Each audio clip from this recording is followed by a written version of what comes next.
Ngopi Time and Music.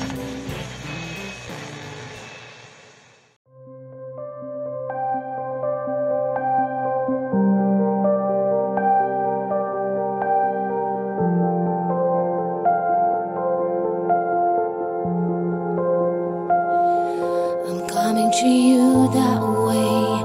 Learn to stand away. They said I am innocent, but darling, I'm okay.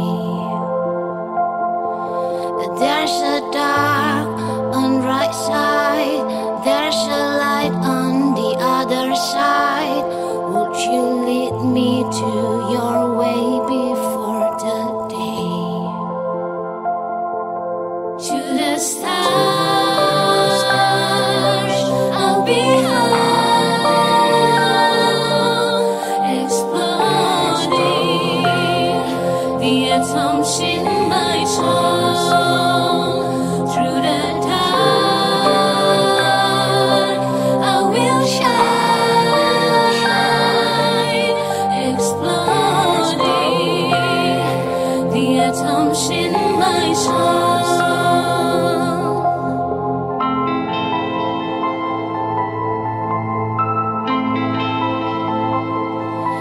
There's a hell on my side, there's a heaven on the other side. Would you lead me to your way before the day?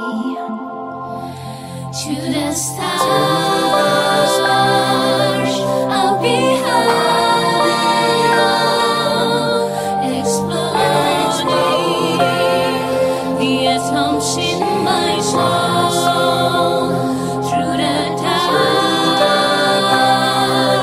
I will shine,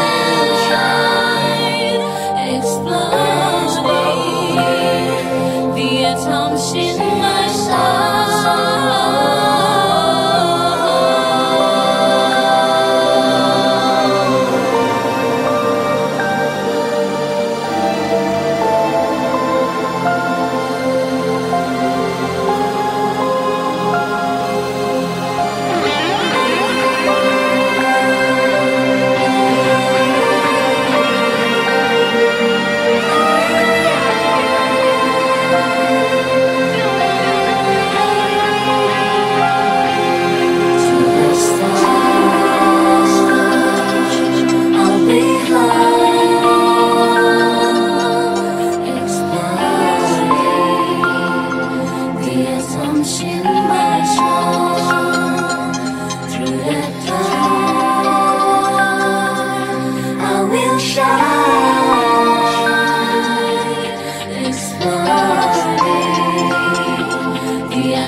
In my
Dalam edisi podcast kali ini saya duduk bersama seorang kawan ya, cantik jelita, yang manis ya, pokoknya kalau saya bisa dibilang yang paling tergimana gitu. Kali ini saya duduk bersama wanita yang paling cantik jelita. Okay.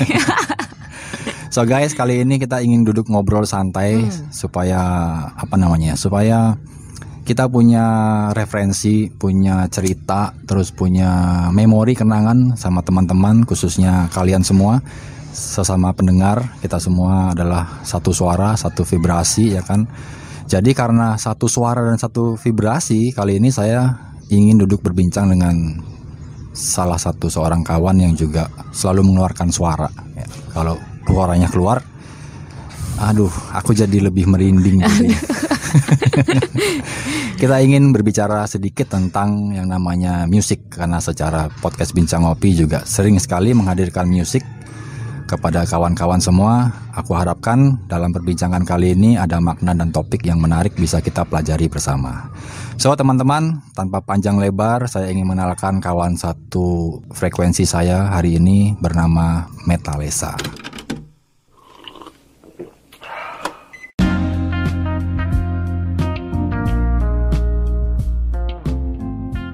Selamat datang dalam Diary Podcast Bincang Ngopi. Secangkir kopi panas dengan 1000 cerita dan inspirasi. Bersama saya, Christian Bagus Anggoro. Stay tune dan selamat mendengarkan. Halo. Menyapa kawan-kawan semua. Halo semuanya. Kita nyebutnya apa? Kawan-kawan ya. Kawan sahabat Bincang Ngopi. Kawan sahabat Bincang Ngopi semuanya. Secangkir kopi panas yang setiap hari Sabtu diminum pagi hari. Waduh, itu enak banget sih. Abis gitu pasti ujung-ujungnya ke toilet. Kok bisa ke toilet? Karena gitu yang biasa saya rasakan ya. Kalau abis ngopi, apalagi ini kita pakai kopi hitam gitu kan.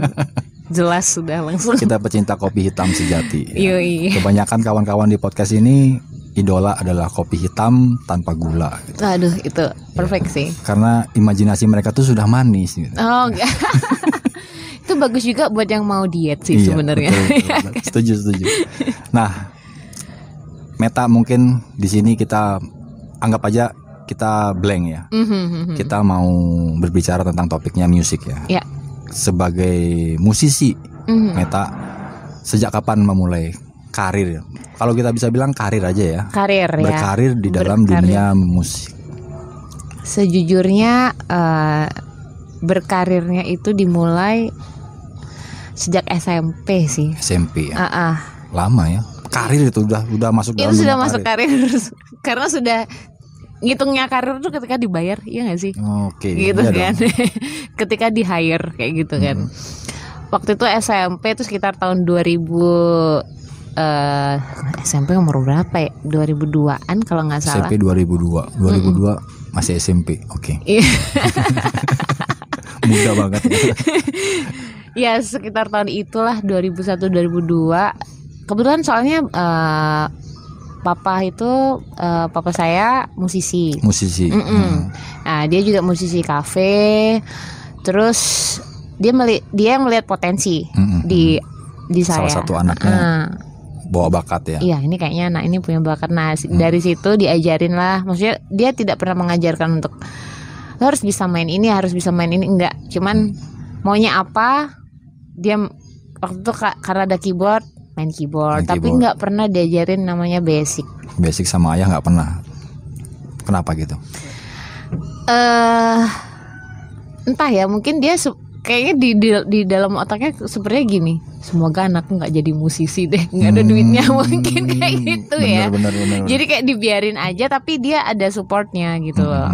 Nah, and then karena dari SD sudah ikut lomba nyanyi, terus ikut paduan suara. Kemudian di SMP itu papa nyoba ngasih materi lagu, tolong dong pelajarin lagu ini kayak gitu. Oke. Dan gigs pertama SMP itu sama papa waktu itu di restoran gitu. Duet ya, berdua. Iya. Jadi SMP papa main piano, saya nyanyi, dan itu kayak 2 session di mana 45 menit kali 2 lah. Momennya luar biasa ya. Masih keinget sampai sekarang ya pasti. Masih, karena menegangkan sebenarnya ya kalau itu. Soalnya kayak masih kecil, masih belum tahu apa, terus kamu harus menyanyi dalam 2 set 45 kali 2, di mana itu satu set itu 10 lagu, at least itu 20 lagu lah saya harus pelajari. 20 lagu. Anak SMP. Iya. Ingatannya nguliknya tuh tiap hari. Tapi untungnya kan masih boleh baca lirik kan. Cuman ya itu tadi, saya harus mempelajari lagu yang saya nggak suka. Karena kan permintaan ya ini kan kita di restoran ya, kamu nggak bisa dong bawain lagunya Radiohead misalnya kayak gitu. Orang nggak ada yang tahu gitu. Oke. Jadi aku harus bawain apa ya, Jim Reeves kayak atau apa kayak, oh my god, itu kan tua banget ya. Apa yang dibawa waktu itu dirimu nyanyikan? Keseringan Ya, Evergreen. Tapi ada waktu itu kan era-eranya kayak Dewa, kayak gitu-gitu kan. Terus Pak mau dong lagu Sheila on Seven, Dewa. Iya boleh. Gitu. Nah dari SMP itu kemudian juga di sekolah aktif kebetulan, jadi ikut perlombaan. Iya, ikut lomba. And then lebih aktifnya lagi tuh ketika udah SMA sebenarnya. SMA lebih aktif lagi. Karena kebetulan saya waktu SMA akhirnya memutuskan, sebenarnya karena dulu kita bilangnya 6 ya, apa sih? Kelas 6. Nem. Oke, ya.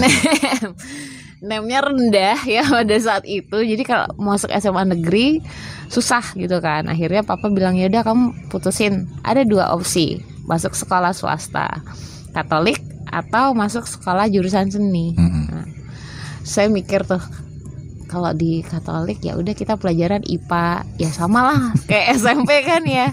Akhirnya kalau jurusan seni kan nanya-nanya nih apa aja. Oh nanti kamu ada major vokal, ada major ini biola, bla bla bla. Akhirnya saya memilih untuk masuk waktu itu SMK 9 Surabaya, kesenian, sekolah kesenian di Surabaya, ngambil major vokal pada saat itu. Dan dites dulu sih, nggak bisa langsung masuk gitu.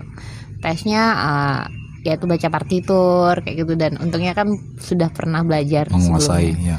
Jadi bisa, terus masuk deh di situ, dan di situ mulai karirnya lebih, oh ya udah musik kayak dari gitu. Musik totalitas sampai saat ini. Sampai saat ini dari situ sih Nah, dari ketika waktu sekolah seni itu apa sih yang menarik? Maksudnya ketika dirimu belajar musik di sekolah musik ya secara tidak langsung, itu berapa persen kombinasi antara sekolah umum, pelajaran umum sama ke musiknya, lebih ke berapa persen? Jadi kalau di pelajaran umumnya tuh hanya diambil yang inti, yang untuk ketika kita udah kelas 3 itu kan tetap harus ikut ujian nasional. Nah ujian nasional itu kan harus sama semuanya. Itu berarti cuman 30% lah. 30%. Jadi yang 70%-nya full musik gitu. Keren ya. Aku harapkan ada sekolah lebih banyak lagi seperti itu. Iya, sebenarnya sudah banyak di musik, Indonesia. Ya. Mungkin nggak terbuka secara publish ya. Mungkin orang tua nggak ngeh, anak-anak diantaranya kan nggak semua suka musik. Maksudnya orang tuanya mau mengarahkan ke arah sana. Sedangkan di era saat ini kan musik, film, dunia advertising, sosial media bahkan sudah jadi karir ya. Sudah menjadi karir totalitas. Dan yang bagusnya lagi, sekolah kejuruan itu kan jadi kita langsung terjurus gitu loh. Iya, diarahkan langsung diarahkan. Oh bakatnya di sini, ya udah gitu. Dan tidak hanya seni kan, banyak juga, ada juga ya seperti tadi kayak desain, kayak di cafe, bla bla bla, painting dan lain-lain itu juga ada gitu di situ.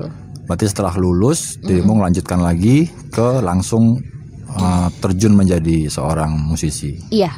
Totalitas sampai saat ini. Sampai saat ini. Waktu itu lulus tahun 2006. Itu langsung saya diterima jadi pengajar di lembaga musik gitu di Surabaya. Ya udah, jadi ya itu enaknya kalau sekolah kejuruan, karena udah dilihat kan, maksudnya oh bisa langsung sudah diarahkan diarahkan, bisa langsung bekerja. Enaknya itu sih. Nah kalau kita lihat dari tone color nih, suara karakter dirimu tuh lebih ke mana dominan kecintaannya diri sebagai musisi? Apa? Rock, jazz, blues? No. Apa ya? Atau Broadway? Wow, I hope ya, semoga. Pengen sih. Enggak sih, kalau saya lebih ke, saya sendiri juga kurang paham ya, maksudnya ini suara saya genrenya kemana. Cuman tapi lebih kayak ke eksperimental. Ya, terus ambient seperti itu sih. Setuju. Aku lebih suka. Jadi kalau kita ngomong ambience, kita ngomong salah satunya kalau nggak salah aku favorit nih ya, Moby. Aku paling sama Moby idola dari. Cuma semenjak dia jadi vegetarian gue sudah nggak ngapain. Iya. Tatonya itu ya. Dia selalu menyerang orang. Iya, aduh. Itu masuk salah satu. Uncle Moby. Moby adalah favorit ya. Ngomongin alien kecil-kecil juga. Iya. Dia punya porselin. Aku suka sama karakternya. Mungkin lebih ke arah seperti Moby ya. Ya seperti itu. Mungkin kalau eksperimental kan kayak Bjork juga. Iya. Seperti itu sih ke arahnya. Karena lebih ngerasa apa ya, bebas sih. Jadi tidak terpaku gitu. Jadi dirimu harus terus eksperimen, ide moodnya. Nah ini yang akan kita bahas lebih lanjut dari podcast ini kan, eksperimen. Nah, jenis-jenis eksperimen apa aja yang pernah dirimu wujudkan ke dalam dunia realita ini? Secara kan dirimu kan metaverse ya. Iya bener juga. Metalisa is a metaverse. CEO of Meta ya tolong ini. Eksperimen apa aja sebenarnya banyak sih, tapi ya tidak jauh dari musik. Tidak jauh dari keyboard alatnya. Iya masih di sekitaran itu. Jadi karena saya tertarik sekali dengan sound futuristik gitu. Futuristik. Sama. Tertarik banget. Tapi kan gini ya, keterbatasan dana. Karena secara untuk alat analog sendiri untuk modular dan lain-lain itu kan mahal banget. Sangat. Ya. Jadi untuk saat ini saya explore-nya itu hanya dengan VST plugin. Itu nggak apa-apa. Itu sebenarnya karya kan. Ketika kita berani mewujudkan satu suara yang ada terngiang-ngiang di kepala kita. Bener, next bener. Akan datang dengan sendirinya kan kita kalau kita bilang meta kan metaverse itu kan law of attraction. Jadi kamu akan menarik. Iya benar sekali. Siapa tahu pendengar di podcast Bincang Ngopi ini terus ada dengar, yang mau endorse mungkin alat gue yang di gudang udah lama itu pakai, dia. Udah bulukan mungkin agak diperbaikin sedikit ya. Boleh banget. Tapi lewat saya dulu ya. Ada pajaknya dulu nih. Dia diam 3 bulan dulu kan uji coba dulu. Ya gitu sih ya. Lebih suka eksperimen ke sound. Itu pun juga sebenarnya saya sekarang juga sedang mempelajari hal itu gitu. Jadi karena kemarin tuh terlalu setelah lulus sekolah fokusnya adalah ya udah cari duit yang dimana ya udah berarti harus dong ngajar, ngamen, dan sempat juga ikut kompetisi, terus masuk ke dunia label. Ya tahu sendirilah kalau kita di dunia label itu kan tidak bisa sebebas itu gitu kan, karena kita harus ngikutin pasar juga saat itu ya, tahun itu. Sekarang sih udah berubah sih, sekarang kayak bebas sih lebih. Label pun akhirnya memahami bahwa template itu nggak akan berhasil juga gitu kan. Nggak akan bertahan lama. Kalau dulu waktu era saya masih template banget. Misalnya waktu itu yang lagi booming misalnya Peter Pan, oh ya lu harus kayak Peter Pan kayak gitu kan. Yang lagi booming kayak geisha, ya harus kayak geisha kayak. Karena market penjualan kan. Iya, market kalau sekarang penjualan. Kita dipecah sama interest. Iya benar-benar. Gue idola dari si A ya kan, band si A, aku akan mengikuti dia mau follow karena kita bicara lagi vibra dari si instrumen-instrumen yang kita bawa, apalagi bicara instrumen bebas ya. Kreasi kreator. Aku rasa pendengarnya lebih spesifik, lebih intim, lebih bisa gabung guyup karena platformnya sekarang sudah semakin banyak. Pilihan platformnya udah makin banyak. Itu sih beberapa ada yang mengatakan bahwa malah nggak enak nih gitu, kayak mereka pengaruh ke royalti dan lain-lain kan, karena pendengar mulai menurun atau peminatnya mulai menurun. Tapi buat saya tuh malah justru ini yang bagus gitu. Jadi langsung kesasarannya gitu, karya-karya ini itu sih. Kalau bisa dibilang di matamu musik itu seperti apa, Matt? Untuk personal dirimu, kayak apa ya, belahan jiwa? Oh my god, ini deep banget ya.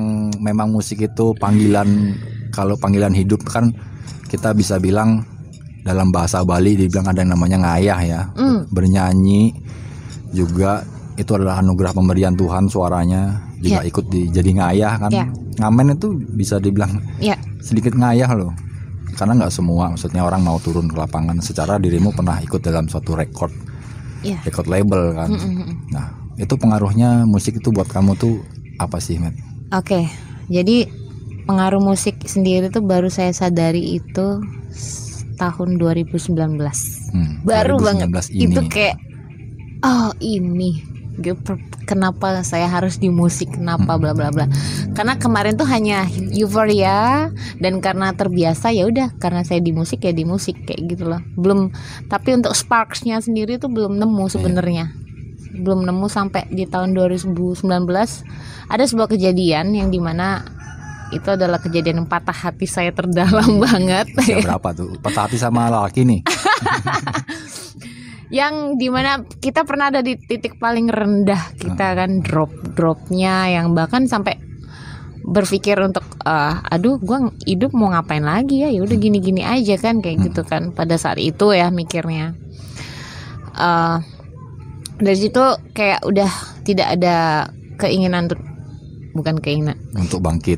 Iya, kayak jadi give up ya. Iya. Harus terjadi loh. Kalau dalam industri karya, masa jatuh itu masa yang paling indah. Ya kan, kita tuh bercinta dengan waktu loh sebenarnya kan. Ya, berkarya, berkreasi, do something. Kita melakukan tuh tanpa ada embel-embel biasanya kalau di titik terendah itu kan. Aku rasa karya tuh lahir di titik seperti itu sangat indah sekali sih. Iya, bener banget. Jadi di 2019 itu mengalami sebuah kejadian yang dimana sampai ya kayak hidup enggan, mati juga kok terlalu cepat kan, tusun kecepatan kan? Tusun banget nih. Nah dari situ, nah ini dimulainya saya punya band bernama Robo Kids. Boleh tuh. Robo Kids ini menarik untuk dibagi sama diriku, sama teman-teman. Robo Kids itu aku ngebayangin di titik terendah tadi itu, imajinasiku tuh berkata, dirimu akhirnya dalam masa titik jatuh, enggan bangkit, terus ada pesawat dari atas langit turun nyenterin kasih sinar gitu. Come with me, let's play. Let's play. Lalu, alien ternyata. Boleh dong dibagi sedikit ceritanya tentang si Robo Kids ini. Oke, jadi itu terjadi entah ya, mungkin itu dia coincidence atau memang harus begini jalannya gitu, sampai lu akhirnya menemukan gitu. Di titik terendah itu tiba-tiba temen, sebenarnya saya Robo Kids ini kan ada 3 orang, Dede, bass dan vokal, terus saya synthesizer dan vokal, kemudian drum Abeng. Yang ngajakin pertama itu si Dede ini. Dede ini saya kenal setahun sebelum kejadian. Jadi setahun sebelumnya itu pun hanya kenal untuk minta tolong ngisiin lagu doang gitu. Karena saya bikin lagu sendiri, cuman nggak ada bass, terus minta tolong dia, tolong dong bang gitu. Oke, diisiin. Udah tidak pernah berkabar, tidak pernah berjumpa dan lain-lain. Dan setahun kemudian setelah kejadian yang sangat menyedihkan. Iya.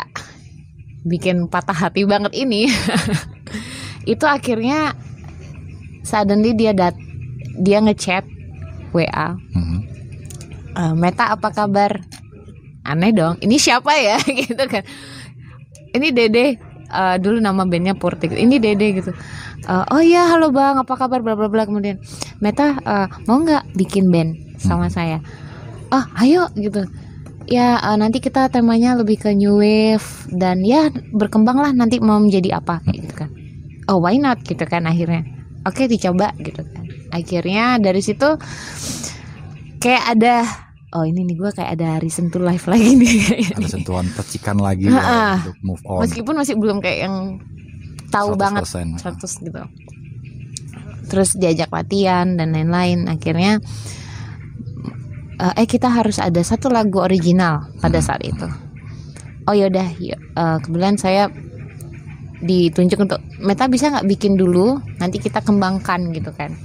Akhirnya saya bikin dulu ininya apa sih, draft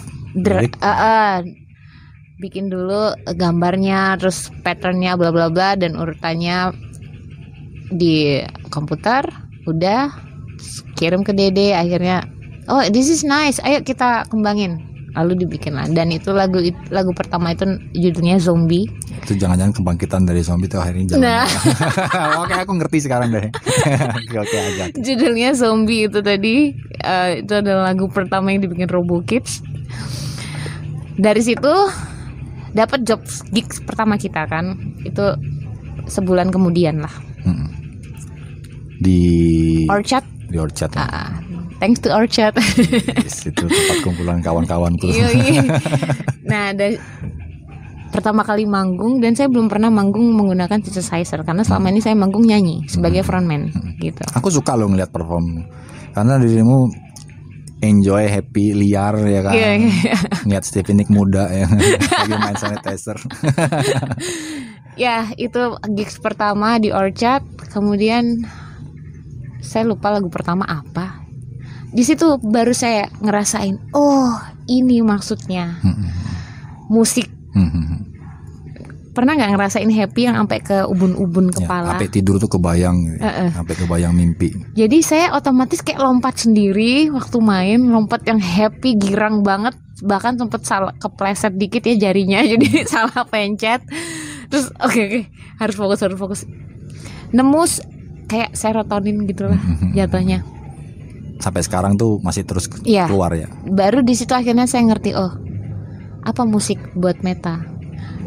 Musik itu yang menyelamatkan saya. Kalau saya nggak ketemu musik, mungkin pada saat itu saya kan memutuskan untuk ya udah dah mati aja sih. Buat apa sih hidup? Jangan dong, ntar nggak jadi NFT loh.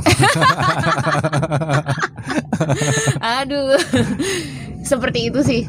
Jadi intinya musik itu sparksnya. Tentu. Inti hidup.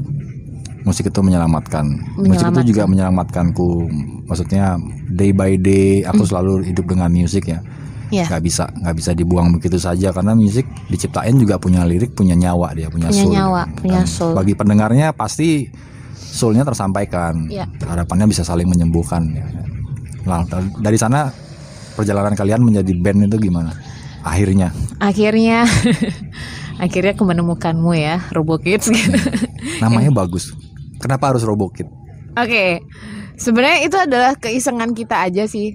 Kenapa Robokids? Tadinya tuh kita kepikiran Radiohead. Kenapa harus radio dan kepala? Kayak gitu kan, Radiohead gitu. Coba dong kita bikin yang dua penggal kayak gitu juga. Tadi gimana kalau robot something gitu. Karena kita ada unsur elektronik kan gitu, futuristiknya. Oke. Tadinya mau Robohead. Jangan deh, kayak nggak enak banget diucapin. Akhirnya ketemu Robokids, terus mereka semua setuju. Kenapa Robokids? Karena musik kita elektronik. Kenapa kita kids? Karena kita pengen teenager semua ya. Pengen ketika di musik kita itu nggak ada kayak ngerasa nggak tua, ngerasa tetap anak-anak. Jangan beranjak tua, nggak enak.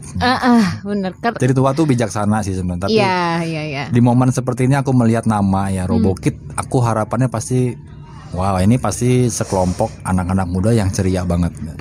Kalau ceria, nah gini nih dalam satu pemikiran nih, namanya kan senang-senang ya, bahagia. Itu. Kalau kita membuat musik bahagia, yang dengar ikut bahagia, itu hidupnya pada enteng semua. Asli, bener Mas. Ya itu dia kenapa kita pilih kids, mewakili bahwa anak-anak itu kan hidupnya apa sih, happy aja. Nggak dipikir, yang lain nggak dipikir. Dan dia mau tahu terus, mau tahu. Nah itu sih yang pengen kita juga doa kita di band ini untuk selalu explore dan selalu happy. Apalagi terus ngomongnya eksperimen. Fun dalam menjalani apapun. Bikin album harus fun. Bikin karya apapun tuh harus fun. Kalau nggak ada funnya, ya di robot aja dong. Iya. Ntar error. Nggak pernah dipakai main robotnya error. Gampang dihack ntar. Ya seperti itu sih. Jadi di album rilis pertama kalian itu ada berapa lagu dalam satu album? Satu album itu sebenarnya ada 8 lagu. 2 lagu itu satu lagu di remix. Jadi dibikin drum and bass oleh DJ Dizzy Riz yang juga adalah produser kita, Rizal Hadi. Kemudian satu lagu versi akapela. Wow. Itu lagu favorit saya sih. Akan kita dengar. Boleh dong nanti. Boleh. Di dalam podcast ini di awal sama di akhir kita kasih lagu. Akhir mau lagu dari Robokid atau di awal lagu dari Meta. Bebas deh. Meta dan Robokid. Iya. Lalu dalam perjalanan ketika merilis album terakhir kan rilisnya di Hard Rock Cafe Bali ya. Ya, sama di Ubud. di Ubud. Sebenarnya rulesnya itu di Ubud dulu. Kemudian yang kedua di Orchard. Di Orchard. Jadi di Hard Rock itu kita diundang. Karena kan kalau kebetulan Hard Rock kemarin kan acara Record Store Day. Iya. Itu sekalian promo yang baru rilis. Band-band yang baru rilis dikasih tempat untuk promo di situ. Meriah ya, aku lihat dari kostumnya. Kembali lagi ke 19s. Iya, bener. Jadi emang kita punya konsep. Tadinya kan ya udahlah sendiri-sendiri aja, terus kayak kita ngeliat no kayaknya lebih keren kalau kita ada tetap yang setema tapi tetap jiwanya masing-masing. Tetap ada jiwa gitu. masing-masing. Jadi kenapa saya kalau manggung kita semua pakai wear pack kayak gitu. Pokoknya yang setema lah, tapi tetap ada kayak seorang Meta ketika dengan Robo Kids dia akan menggunakan topi Arale-nya. Karena Arale juga robot. Robot ciptaannya Dr. Slump. Mungkin ada yang nonton filmnya. Dragon Ball era-era itulah. Kayak gitu. Terus Abeng dia suka banget dengan sports, jadi dia akan tetap pakai baju yang setema dengan yang lain, wear pack-nya, tapi dia dengan baju basketnya kayak gitu. Dede juga tetap kids ya. Tetap kidsnya harus. The new kids on the block. Zaman kapan the new kids on the block? Zamanku ini. Zamannya Mas Kris nih. Saya eranya Backstreet Boys masalahnya. Ya, bawahnya lagi. Di atasnya New Kids on the Block itu ada Jackson 5. Tapi karena mereka bukan boys band, karena ada Janet Jackson kan. Jadinya nggak bisa dibilang boys band. Harusnya boys and girl band ya. Boys and girl band. Oh iya, karena ada Janet ya. Ada Janet, akhirnya nggak bisa disebut boy band. Akhirnya terciptalah si New Kids on the Block. Saingan kan mereka dulu. Setelah keluar berhenti dari Jackson 5, dia ngeluarin lagi dengan sekumpulan pria berkulit putih yang hidupnya di blok-blok gitu kan. Ya lahirlah New Kids on the Block. Jordan Knight kan, paling keren, paling ganteng lu rambutnya. Era New Kids on the Block. Nah, kalau kita kembali sekarang melihat dirimu sebagai, bisa dibilang yang sudah punya pengalaman jam terbang ya, sebagai musisi bermain terus. Ya, lumayan. Perkembangan musik yang saat ini dengan kemungkinan di depan itu perkembangannya akan seperti apa, Met? Di mata seorang Meta. Sebenarnya kalau perkembangan dalam apa dulu nih? Dalam perkembangan orang yang lebih senang mendengarkan, lalu dilihat dari sudah bisa menghidupi kah?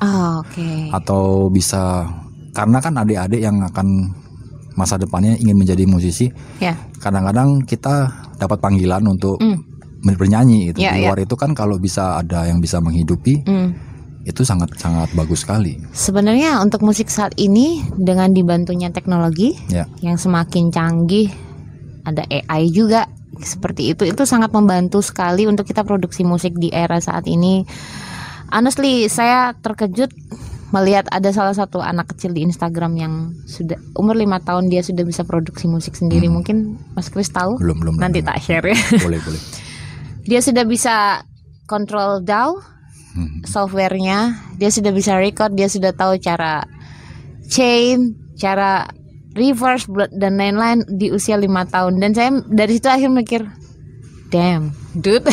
Ini kayak ini cepet banget. Tantangannya menarik ya di masa depan ya. Karena apa? Karena teknologi tadi. Jadi kemungkinan untuk pendapatan dan lain-lain itu sebenarnya tergantung dari kita kan. Kalau untuk itu urusan itu, kita bisa jadi apapun dengan terbantunya teknologi tadi. Ada yang tidak bisa bermain musik, terbantu dengan software yang lu tinggal pencet udah jadi. Pakai keyboard bisa. Pakai keyboard bisa. Udah ada sampelnya, udah jadi lagu. Pengen supaya nggak terlalu template, tinggal dirubah apa pakai efek dan lain-lain. Di situ saya agak sedikit sebenarnya ada kayak perang batin ya, maksudnya gue sekolah lama nih ini tinggal pencet jadi lagu, kayak nggak terimanya. Cuman di satu sisi juga why not gitu lah. Teknologi itu lagunya teknologi gitu kan, memudahkan. Kita harus bisa blend dengan hal itu. Karena jujur beberapa juga musisi ada yang tidak suka dengan hal itu gitu. Dan selalu membahasnya seakan-akan Ya kalau mau jadi musisi harus ada skill. Ya. Seperti itu. Pasti dong. Ya basic. pasti. Basic skill tuh harus ada. Terutama kembali lagi bisa baca partitur. Harus ya kan. Nah, bebas sih kalau itu sih. Bebas. Yang penting bisa apa ya? Yang penting sih jujur sih kalau dalam berkarya, itu aja sih. Karena kalau main, sorry kepotong, kalau kita tahu partitur, kalau kita membuat tangga nada dan sebagainya, teman-teman terus bisa menguasai. Terbantu. Kalau kita bisa buat dalam satu tim, itu kan jauh lebih mudah ya daripada kita kontok-kontokan nanti meleset sedikit. Iya benar. Terus ada yang sensitif bukan karena kupingnya ya, sensitif perasaannya kan. Ada yang salah bro, enggak. Iya. Bisa saja terjadi. Bisa membantu. Itu sangat membantu untuk punya skill, punya basic yang bagus di musik, sangat membantu karena lebih luas jatuhnya nanti gitu kan. Kita akan bekerja dengan orang-orang profesional juga pada akhirnya kan. Kalau kita punya skill yang, kalau ya hanya sekedar bisa bikin lagu, lirik, notasi juga nggak masalah sebenarnya gitu. Yang penting jujur dan dari hati itu dan sih. Bertanggung jawab tentunya. Dan bertanggung jawab dengan karyanya. Kita lihat musisi-musisi besar ya zaman-zaman dulu ya, sekelas Bee Gees, The Queen, terus Nina Simone. Mereka kan born natural. Mereka bernyanyi born natural. Apalagi kalau kita nonton filmnya Queen, Freddie Mercury, dia bahkan dia sudah percaya diri dengan rahang yang berbeda. Iya. Tanpa percaya diri tidak akan terbentuk namanya karakter ya. Iya. Mantap sekali. Itu tadi sih, dari jujur, percaya diri. Maksudnya memang tidak ada sih kita yang benar-benar original, ya nggak sih Mas? Ya kan, kita pasti terinfluence kan dari siapapun. Nah setidaknya lu nggak jauh-jauh dari apa yang lu idolain, yang kamu idolain siapa, kayak gitu. Jangan sampai hanya karena kadang ada orang berkarya itu mikirnya, aduh aku nanti takut orang ngira ini lagunya kayak gini, aduh cheesy, something like that. Sering banget nemuin musisi yang seperti itu, dan saya rasa apa sih cheesy? There is no cheesy, nggak ada musik murah, musik mahal, nggak ada kok gitu. Ini menurut pandangan saya ya. Aku sendiri juga sebagai penggemar musik apapun ya kan, bahkan keroncong, Iya. dangdut. Tapi di era Evi Sukasi sama Rhoma Irama, Maggie Z ya, dangdut ya, masih bisa dinikmati karena liriknya yang sangat punya muatan. Kalau mungkin lebih ke sini yang namanya ya bebas karena orang berkreasi, penerimaannya bahkan kalaupun nggak suka, ternyata fansnya banyak. Nah itu dia. Menghidupi. Jadi itu kan semua kalau kita dari point of view sebagai musisi, just do it gitu aja. Lu nggak perlu mikir sampai aku nanti takut liriknya kedengaran terlalu ini cinta-cintaan atau apa. Yang kamu alami itu ya tulis gitu. Iya, nanti malah overthinking kena health issue lagi, katanya si kena mental abang kita kena mental health nanti kalau kebanyakan mikir berkarya aja. Jadi mental breakdown nanti ya kan? Bukan mental breakdown. Susah, mendingan kalau berkarya just do it, kata lo bener. Ini sebenarnya saya belajar, saya dulu juga mengalami di fase seperti itu, kayak berkarya, aduh takut ini takut itu, sampai saya ketemu sahabat saya Mbak Dewi. Yang seorang penulis lagu, dan dari situ saya belajar bahwa jujur aja, dan saya melihat dia proses membuat lagu. Nanti lagunya mungkin yang akan diputar itu yang Sisi Gelap, itu buatannya Dewi. Asik. Iya. Itu lagu dibuat ngalir. Apa yang dia rasakan, apa yang ada di otaknya, apa yang kata-kata keluar tidak dibikin-bikin, bener-bener ngalir aja. Kadang ada ya sebenarnya nggak apa-apa, mungkin dia anak sastra atau apa, dia mau bikin style lebih puitis kayak poem gitu kan, it's okay about that. Tapi ada juga kok yang just do it, apa yang keluar di otakmu, dari hatimu, tulis, sudah jadi. Dan itu adalah anak. Karya adalah anak. Setuju. Entah nanti anak kita dewasa diterima atau enggak, dia akan bisa membawa dirinya dia sendiri. Dia akan menemukan sasarannya sendiri. Dan itu yang ada di dalam Robokit juga. Iya, benar. Suara, vibrasi. Apalagi kalau ngeliat secara perform, pasti aku suka masih melihat sesuatu yang perform. Ya. Kalau Live. tanpa perform live, ketika aku mendengarkan dalam sebuah CD atau MP3 akan susah menemukan jiwa ya kan. Iya. Makanya ketika ada di dalam suatu arena. Panggung, man, it's the best. Iya moment. bener. Semua pendengar ya, tolong bikin acara. Harus. Banyakin bikin gigs. Ini akan bangkit ya. Ya udah mulai. Semua udah akan mulai. bangkit. Ya. Saking bangkitnya itu banyak rebutan buat di sini, buat di Bener sini, buat banget, sini. bener. Jadi bingung bisa nolak job nih jangan-jangan orang. Sampai aku teman musisi yang kemarin di saat ya kejadian alam ya selama 2 tahun itu, sampai ada yang bingung, desperate, aku mau ngapain ya kan. Sampai datang, Chris bisa buat sesuatu ya, buat musik, buat apa kayak gitu. Oh, nice. Aduh, aku kembali tersedot ke dalam dunia musik, aku jadi gelap lagi nanti. Aku jadi orang melo. Apain kayak pokoknya ya udah kejerang-kejerang aja dah kita. Akhirnya dari semenjak masa itu lahirlah podcast ini juga. Artinya aku mendapat peran menjadi orang yang bisa menerima sebuah cerita. Berarti ada hikmah ya di balik musibah kemarin. Banyak banget karena dalam satu momen ada namanya kesedihan, ada namanya kebahagiaan. Tapi aku lebih fokus sama yang bahagia. Apa yang membuat aku menjadi lebih baik lagi? Why not? Ya. Sedih bener. Pastilah kita hidup. Pasti. Nggak bisa kita hilang dari namanya sedih ya nggak Met ya. Balance. Ya, kayak dirimu 2019 terpuruk, akhirnya kamu dapat peran ya kan, spark dalam dunia musik, dalam dunia melodi. Itu sangat menarik sekali dan aku harapkan para pendengar, teman-teman juga ketika dia mendengar ini, mereka harus koreksi hati mereka. Apa yang harus aku buat sama hidupku? Iya, benar. Apa yang harus aku lakukan? Nggak usah jauh-jauh lah. Kadang-kadang kan orang harus punya target 5 tahun, 10 tahun. Enggak, paling nggak hari ini kita mau do something lah. Do something. Just karena action. Ya kita nggak pernah tahu hidupnya sampai kapan kan. Setidaknya betul. berguna. Karya tuh bisa ditinggalkan, menjadi legacy. Aku masih percaya bahwa karya adalah legacy yang terindah selama hidup ini kita bisa ciptakan. Ya, setuju Mas. Mantap sekali. Nah, Meta, tadi kan sempat kita sedikit diskusi soal pengajaran. Dirimu kan juga ngajar nih. Apa yang dirimu ajarkan dalam dunia tarik suara? Lebih kemana, ke anak-anak? Ya, lebih ke anak-anak sih. Karena kebetulan kliennya banyaknya anak-anak ya. Itu juga termotivasi karena adanya Indonesian Idol, The Voice, itu yang jadi bikin orang tua kayak tertarik untuk ngelesin anaknya.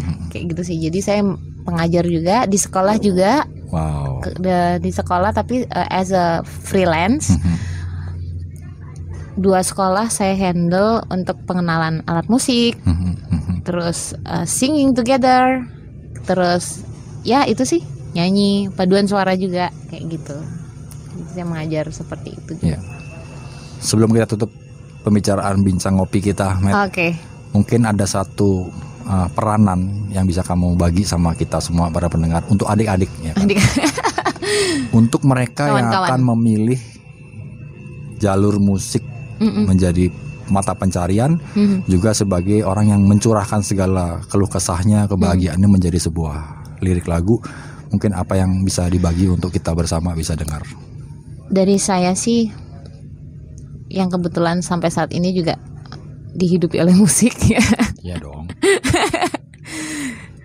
Jadi mematahkan kata-kata orang tua. Dah. Baby boomers nih. Iya, baby. Itu jadi mau jadi apa kalau musisi? Mau jadi rocker palan? Iya kan, mau jadi rocker Pak. Gak ada duitnya. Ada, saya bisa hidup. Itu kan tergantung lifestyle sih semuanya. Iya nggak sih? Tergantung lifestylemu tinggi ya. Iya. Nggak ngajar juga. Makanya kita ngopi di rumah aja. Iya. Ya. Dari saya sih nomor 1, jangan pernah menutup diri dari kritikan, saran.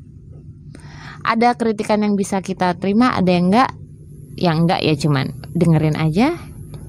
Yang bisa kita terima, why not untuk didengar dan develop ourselves. Jadi membangun diri sendiri dan terus bereksplor sih itu. Karena kita nggak pernah tahu karya mana yang akan membekas dan mengenai sasarannya gitu loh. Harus explore. Jadi ada beberapa teman yang mungkin di zona nyamannya, misalnya aku nyaman ngamen aja deh gitu kan. Ya it's okay about that. Tapi why not untuk nyoba sesuatu yang baru, kamu Iya. berkarya kayak gitu. Menghilangkan jenuh juga. Menghilangkan jenuh, dan itu beda loh ketika kamu membawakan lagumu sendiri dan lagu orang. Iya. Nanti akan ada nemu ininya kok. Apanya? Nemu soulnya sendiri. Iya. Seperti itu sih. Jadi explore apapun. Harus Tuh. wajib. Terima kasih banyak sudah berbagi kisah, ya kan? Iya. Yang bisa menginspirasi kita semua, para pendengar. Semoga kedepannya para orang tua khususnya di Bincang Kopi, mereka yang mendengarkan di usia di atas 40 tahun yang mempunyai anak-anak, Ya. tolong jadi biarkan mereka berkreasi, Iya. biarkan mereka menjadi diri mereka sendiri. Iya, setuju. Pantau, dukung, dan ajak jalan bersama Ya. ke dunia mereka. Kita dunia mereka. tenggelam bersama dalam dunia dimensi imajinasi tanpa batas bersama Robokid tentunya. Yeah. Thank you Mas Chris. Sebelum kita pamit, kita cheers dulu dong. Cheers dulu. Oke. Mantap. Kopi dingin sekali-kali enak. Namanya cold brew. Terima kasih Meta atas waktunya sudah berbagi kisah. Terima kasih sudah Sama-sama, hadir Mas kemari jauh-jauh. Akhirnya kita jumpa dalam Deket satu kok. melodi. Berputar-putarnya yang Iya, jauh. muter-muter yang jauh. Terima kasih banyak sudah hadir. Sama-sama Mas Chris, terima kasih. Kita jumpa dalam sesi berikutnya. Oke, thank you. Untuk kawan-kawan, terima kasih buat kalian yang sudah mendengarkan edisi podcast kali ini. Semoga ada makna dan informasi yang bisa kita petik bersama. Secara kita semua dalam suatu kehidupan memiliki arti, memiliki tujuan hidup yang bisa kita cari di dalam diri kita sendiri, nggak usah jauh-jauh. Semoga kita semua bisa menemukan, semoga kita bisa berbahagia bersama dalam suatu melodi. Sebelum saya akhiri, saya beri sebuah lagu yang mantap dari Meta yang berjudul Mungkin dari karya saya aja, Metalesa. Metalesa sebagai penutup yang berjudul Sisi Gelap. Sisi Gelap. Selamat mendengarkan dan enjoy. See you dan sampai jumpa.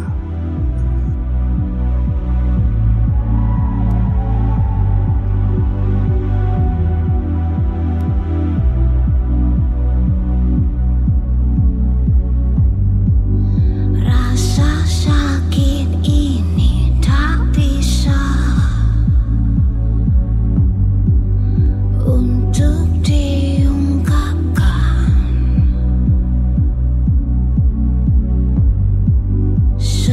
Sepertinya aku berbeda hingga disingkirkan.